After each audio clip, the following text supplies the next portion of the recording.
Thunder, like you've never imagined.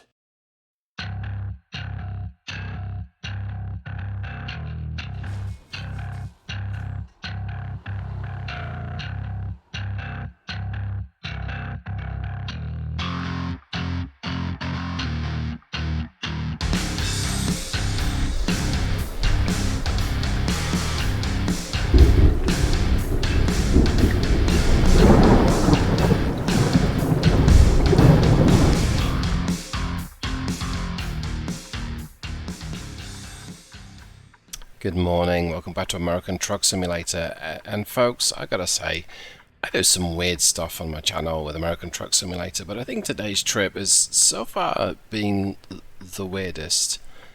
I think it's safe to move out. I mean, safe's relative. So today we are in a Soviet era MAZ 7910, that's the model name. This is, whoa. This is a vehicle associated with things such as mobile SAM launchers, surface-to-air missiles, SAM, or shorter range tactical surface-to-ground weapons, such as the Scud. But today, well, today we're hauling something a little different. Yeah, we're hauling tires. Because, obviously, you would want to use Soviet-era technology to haul tires. I had to do a little bit of maneuvering to get the trailer on. Let's just show you what I mean. So there's the trailer, but as you can see, it's not necessarily the safest looking contraption. He says as he drives, not looking forward. Let's actually switch back to this view. Okay, and we don't have onboard GPS, and so you might forgive me for using the somewhat immersion-busting display on the right-hand side. We've got a 200-mile trip to make today. And, well, this mod appeared a few days before I'm creating this video. And I took my time, had a look. I actually pretty much added support for the Stilled Productions engine pack almost immediately. But decided, you know, let's see how authentic we can get the powertrain for this particular vehicle. Now, the engine is described as a MAZ, and MAZ stands for something that I'm not even going to begin to try to pronounce, but it's a Soviet-era company. A bit like MiG, is Migurian, Guryov, that one. So, the engine is described as a 38.8 litre V12. Yeah. With only 525 horsepower. That's not a lot of power for something that's, you know, would probably go inside a super yacht. You might have two, but, no, either way. And looking at sort of Cummins website, you look at the QST, that's a 30 litre engine. The QSK, is it 35 or 38? They start about 1,000 horsepower, so you're already half that power. But before you go, well, clearly that sucks, Russian technology is terrible. Yeah, see, this engine is known to be reliable, and part of that reliability is almost certainly because, well, Stone Age mechanics, and it's not exactly stressed. It also came with a 3-speed automatic, which we're using a 3-speed auto today. And it had a top speed quoted as 65 kilometers per hour, which is, for argument's sake, somewhere over 40. So, under the hood we have a 38.8 litre V8. We didn't go with a V12 because I don't have the sound for a V12. But we've got a V8 and a 3-speed auto that is geared appropriately to be able to get me up to about 45 miles an hour. Consumption or fuel consumption is not exactly a strength. Now, luckily, we don't have a trip computer, so I can't scare myself with the miles per gallon numbers, but they will not be pretty. Under the skin, this engine, oh, here we go. Come on, comrades, let me in. Maybe I should put my lights on for safety. Oh, dude, really? Do you not know what I can do to that puny little Western truck? Let's get my lights on. You see me now? Anyway, where was I? Yes, so number-wise under the skin, I've given the engine 2450 foot-pounds of torque and governed it to 1700 revs. That's quite a high engine speed for quite a big engine, at least you would think so, but actually the 38 litre Cummins can rev to 2100. Now, peak torque is produced from a very low RPM, and then we basically cap the torque to keep the power continuous at 525 horsepower. So the idea is that we don't stress the engine out so much. Now, as you can hear, it's kind of noisy at 45 miles an hour, and it's not going to go any quicker. I've got my cruise on. I can tap it up. It's not going to matter. Yeah, it might go maybe 46. But it's not exactly a speedy machine, but I'm okay with that. It does look a little ridiculous. You know, I wonder if the mod comes with a trailer. It probably does, but why do that? This is way more fun. Get the chunky off-road tires. Depending where you look, it's described as an 8x8, in other words, all-wheel drive, that would make sense, or an 8x4. I think the model describes it as an 8x4. I suppose I could test to see, you know, what it's like, but I'm not going to right now. But I do want to just check my map. Yeah, look how much fuel I've used. I'm not sure the tank capacity. I believe it's about 200 gallons. If it's 370 liters each tank, and there are 2 tanks, I'll show you that in just a second. Let's just negotiate this corner. Alright. So we do have a couple of tanks. Well, you probably can't see them because they're camouflaged. But we've got a couple of tanks on there, one on each side. So that might be 200 gallons. But that said, if we're doing, you know, 1 mile per gallon, we'll get there, right? Maybe. So I'm not planning on stopping for fuel, but I might. I mean, yeah, I don't really want the thing to run out. Now, certainly other military engines that are found in tanks and presumably carriers and transports, they'll run on most any fuel that you can give them. There's something I saw in the news that where the US Army, I think, was being criticized because its pickup trucks didn't have any emissions control. Now, on the one hand, I can see why people would be upset by this, because different standards for different. You know, why should the military benefit from not having emissions when control? And surely they would be producing more than anyone else. But then, if you are out in the field, if you're in conflict, if you're somewhere in the world where you don't have a ready supply of good quality fuel, those emission control systems will probably just die anyway. And so tactically and strategically it's better just not to have them. Now, I don't know whether the Ford or GM pickup trucks in question, can I even see? I've got a mirror there, but I can't see very well. I'm sure everyone will just move out my way. I'm not sure that everyone's going to move out my way. Okay. I'm just going to do it. I'm sure it's fine. Yep. Didn't run over anything.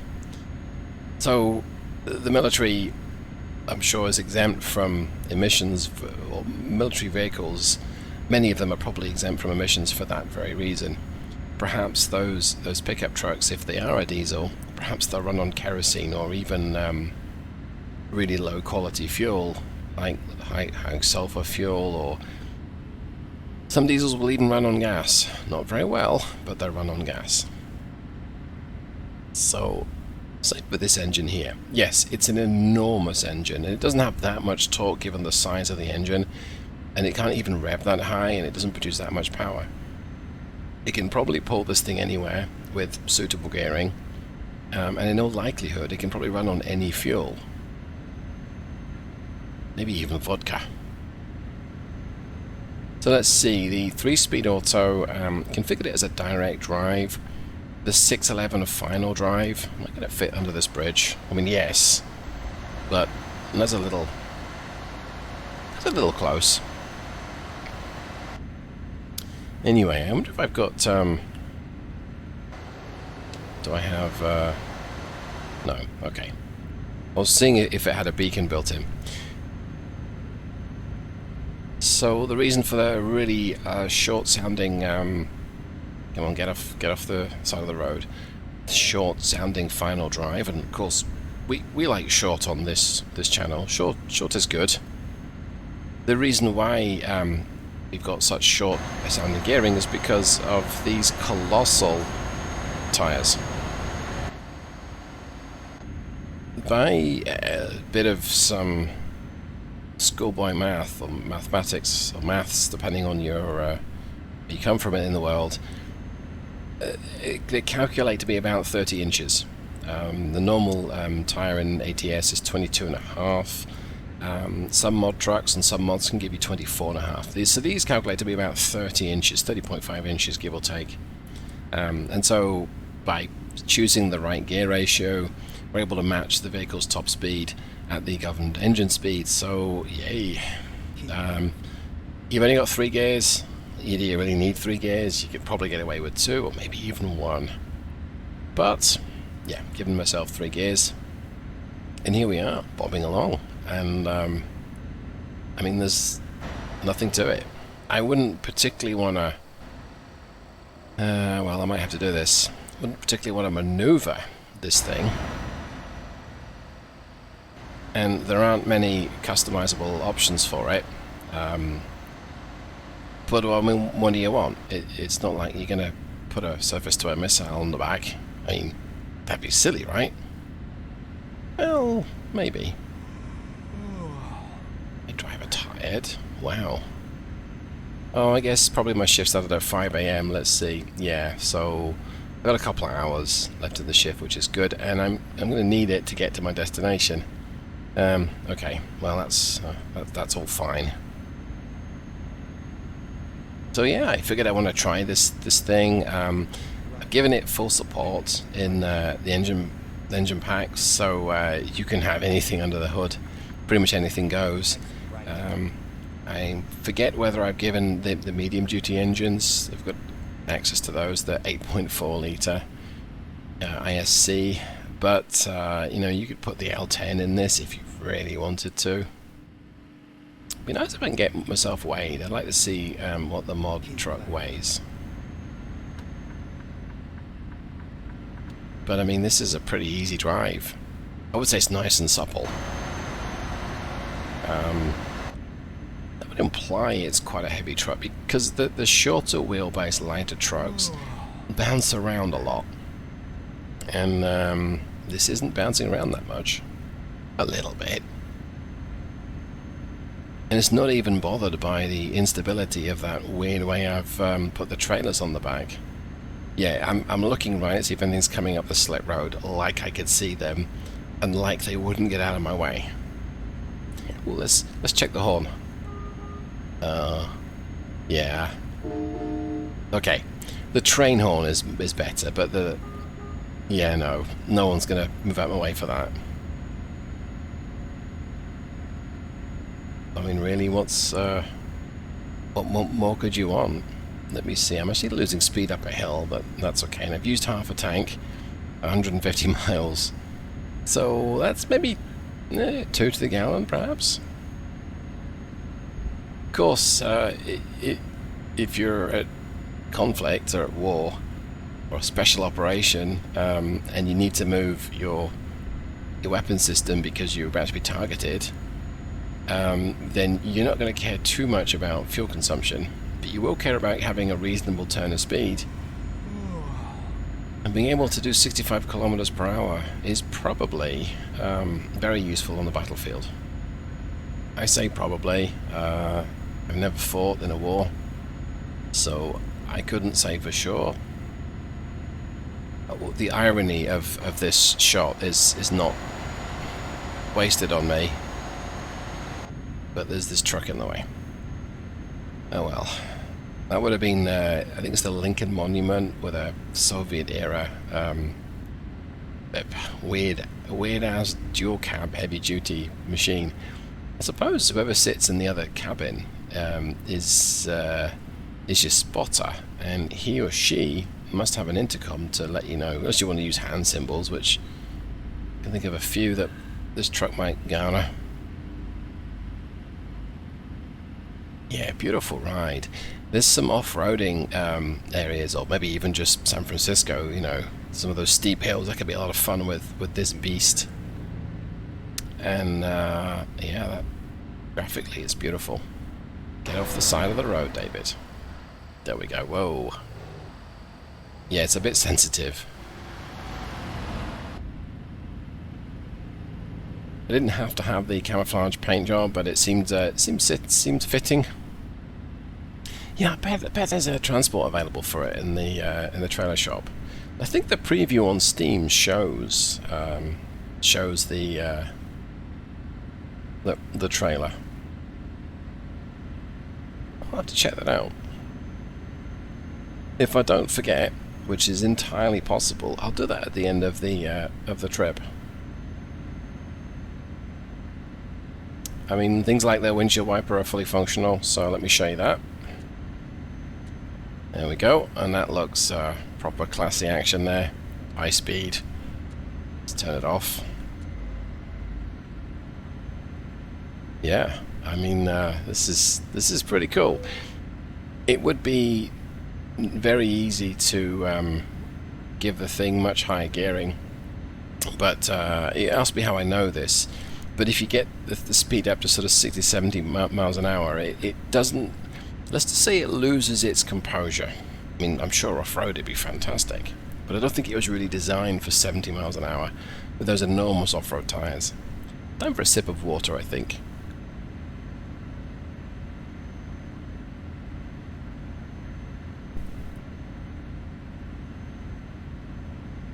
We're coming up on our destination, so how time's my driver? Still got 30 minutes left in his shift. Okay, that's good enough for me. Can we even see the driver? No, I don't think so. It's like the cabin's black, and that might be a limit of the mod, or it might be a design feature of the truck.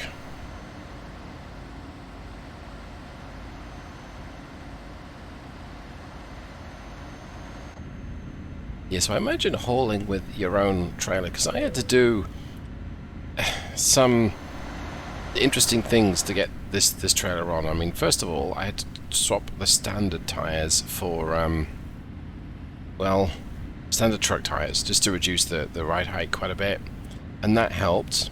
But even slamming it to the ground, we were still a lot taller than the trailer. So then we had to use some good old-fashioned Russian ingenuity to get the trailer in place.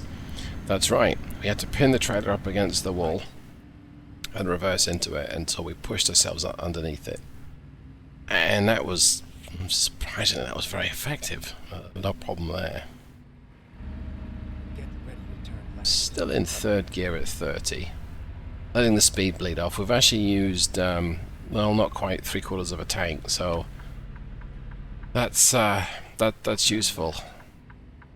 I dare say that the Russians, certainly in the Ukraine war conflict, have managed to make a right pig's ear of their logistics. But at least if these vehicles are fairly efficient, and I'm saying that in a quote mark, it helps.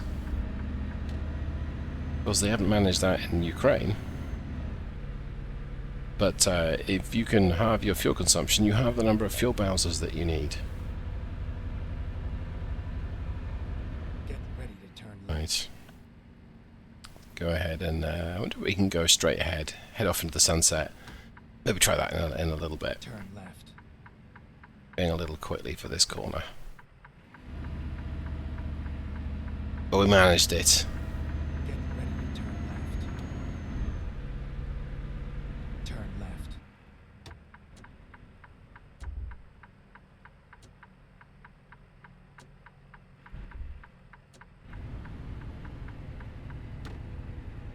using the engine brake, which is very weak.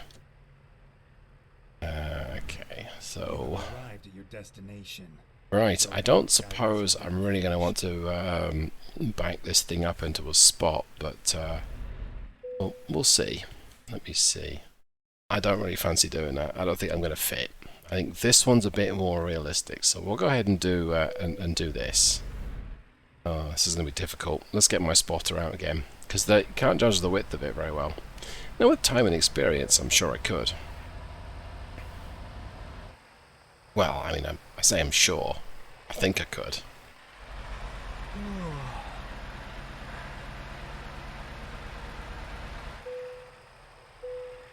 Okay.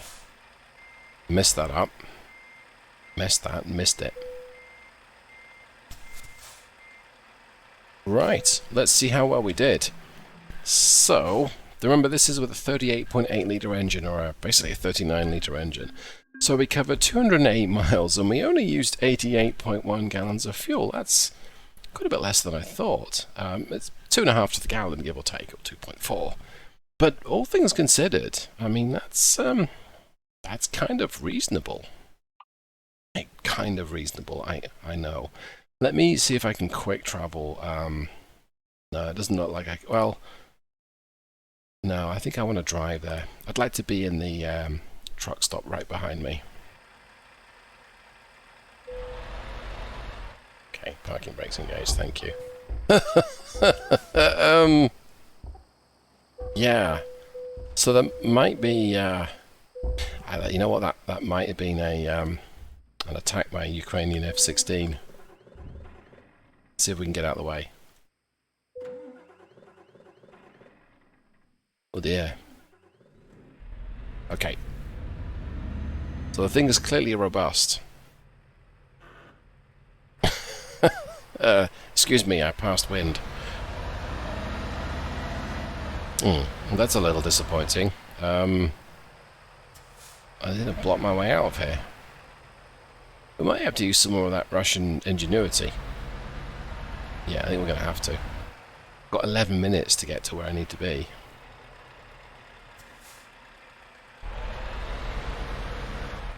Let's put the differential lock on.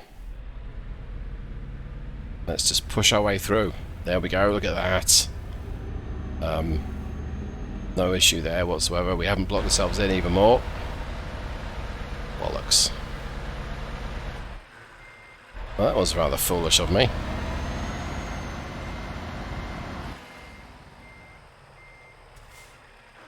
Maybe we can aim for the rear axles and push ourselves through that way.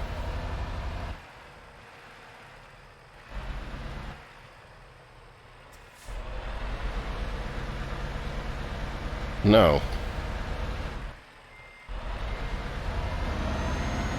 Okay, well there's one more thing to try. And that is the high speed charge. That's probably this isn't going to work, but we'll try it because I mean it might do. Yeah, that didn't work. Oh, maybe a second go will be better.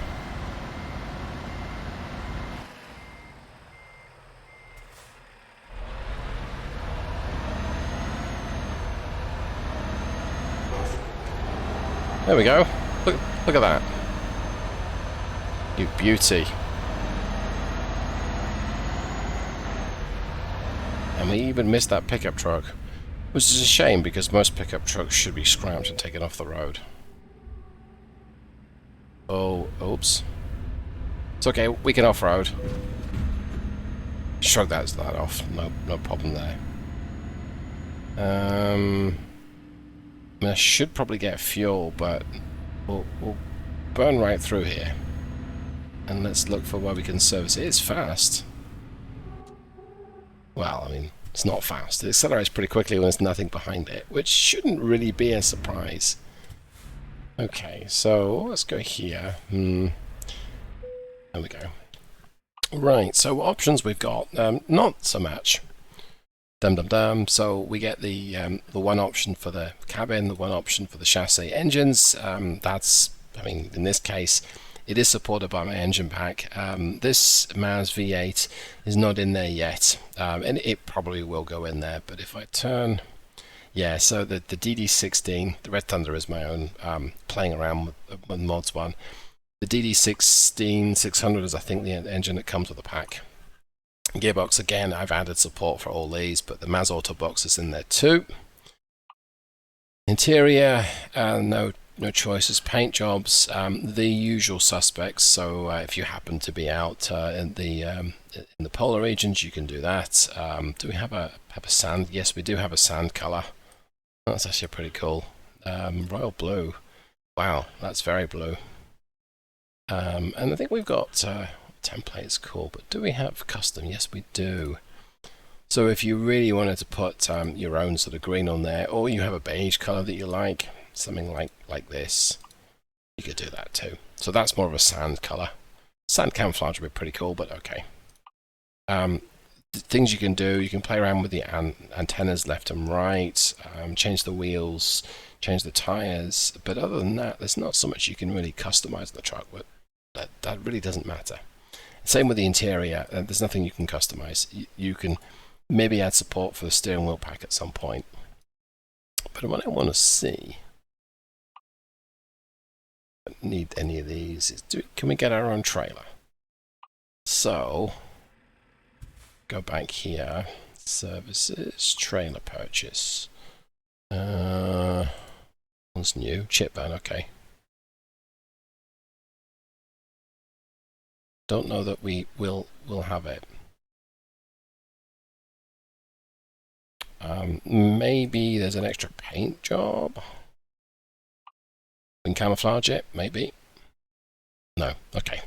So it doesn't look like it does come with a trailer mod, but to be fair, I probably should just check the Steam description to see if maybe I'm missing it or it's another mod. So I think enough of that. That just about wraps up today's video. Yeah, this has been a bit of fun to just play around with. I'm tempted to see if I can get a lowboy attached to it and do some sort of extreme hauling with it. It's an interesting vehicle, thanks to the author. Of course, I immediately forget who the author may be, but you know what? That's an easy fix. I'm very sorry. I should never have... shouldn't have forgotten that, basically. Okay, let's go here. So, it is... Midlife Hemi 88, there we go. Let's see, so model was bought from Turbo Squid, textures rebuilt and modeling game by Borman's Performance. Hello, Borman's Performance. Interior and Dasher from Duck. Yeah, so there's a few authors to this, and it looks like Midlife Hemi 88 put things together. Well, hopefully you enjoyed today's video, and if you have, you know exactly what to do. And if you didn't enjoy it, you also know what to do. Just let me know, because if it sucks and I don't know, it can never get any better. Thanks so much, everyone. I'll see you in the next one. Goodbye.